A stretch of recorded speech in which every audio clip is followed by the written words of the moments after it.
बिस्मिल्लाहिर्रहमानिर्रहीम। अस्सलाम वालेकुम दोस्तों।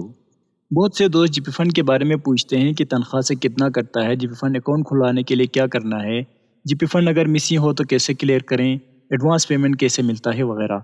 तो इस वीडियो सीरीज़ में जीपी फंड से मुतालिक उठने वाले सवालात के बारे में जानेंगे। सीरीज़ में मौजूद तमाम वीडियोस को देख लीजिए ताकि आपको जीपी फंड से मुतालिक तमाम बातें क्लियर हों। तो आइए इस वीडियो में हम जानते हैं जीपी फंड के बारे में कुछ इब्तिदाई मालूमात। मुस्तकिल सरकारी सिविल या फौज के मुलाजमीन की तनख्वाहों से एक खास रकम काटी जाती है जो सिविल सरकारी मुलाजमीन के स्केल या रैंक के मुताबिक फिक्स होता है, जबकि फौज में मुलाजिम की मर्जी के मुताबिक उसके माहाना तनख्वाह से रकम काटी जाती है।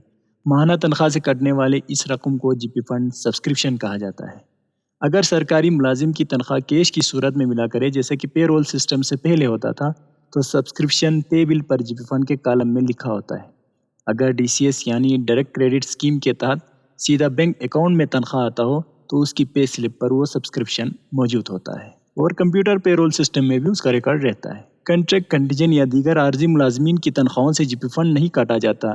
जीपी फंड सब्सक्रिप्शन की फिक्स शरह पे रिवीजन के साथ रिवाइज होती है। यानी हुकूमत अगर बुनियादी तनख्वाहों को रिवाइज करे, जैसे कि जुलाई 2022 से हुकूमत पाकिस्तान ने सरकारी मुलाजमीन की बुनियादी तनख्वाहों को रिवाइज किया था, तब अगस्त या सितंबर से जीपी फंड का रेट भी रिवाइज हुआ है। यानी स्केल 16 का जीपी फंड रेट 3340 रुपये से 4960 रुपये हुआ। इसी तरह दीगर स्केल के मुलाजमीन के जीपी फंड के रेट में भी इजाफा हुआ।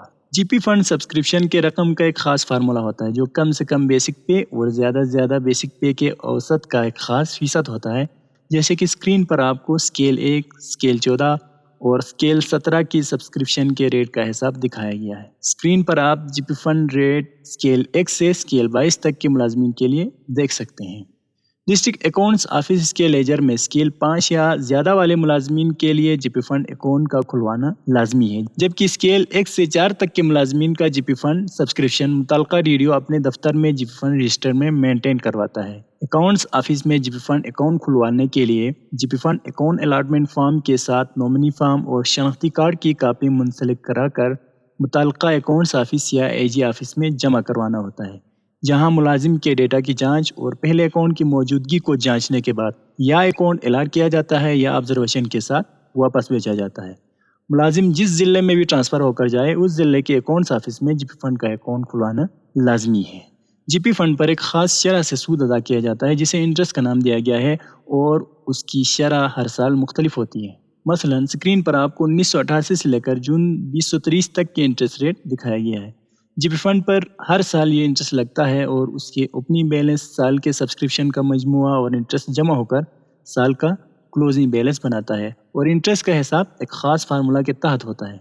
लेकिन अगर कोई मुलाजिम अपने जीपी फंड पर इंटरेस्ट नहीं लेना चाहता तो उसके लिए एक दरख्वास्त मुतल्लिका डीडीओ के कवर लेटर के साथ अकाउंट्स ऑफिस में जमा करवाना होता है। इसके बाद उसके जीपी फंड अकाउंट को इंटरेस्ट फ्री किया जाता है और उसको उसके जीपी फंड पर इंटरेस्ट नहीं पे किया जाता। तो ये बातें थी जीपी फंड के बारे में कुछ इब्तिदाई मालूमात जिनका जानना बहुत ज़रूरी है। अगले वीडियो में इंशाल्लाह हम जानेंगे कि जीपी फंड मिसिंग क्या है, मिसिंग स्टेटमेंट कैसे बनाते हैं और उसके साथ किन कागजात का होना ज़रूरी है। आप चैनल को सब्सक्राइब कीजिए तो वो वीडियो अपलोड होते ही आपको मिल सकेगा। और ज़रूरी कागजात की साफ़ कापी इस वीडियो में नजीब बलगारी के कमेंट में मौजूद लिंक से डाउनलोड कर सकते हैं। वीडियो को लाइक कीजिए, शेयर कीजिए और चैनल को कीजिए सब्सक्राइब ताकि अगली वीडियोस अपलोड होते ही आपको मिल सके। इसके साथ मुझे दीजिए इजाज़त। अल्लाह निगहबान।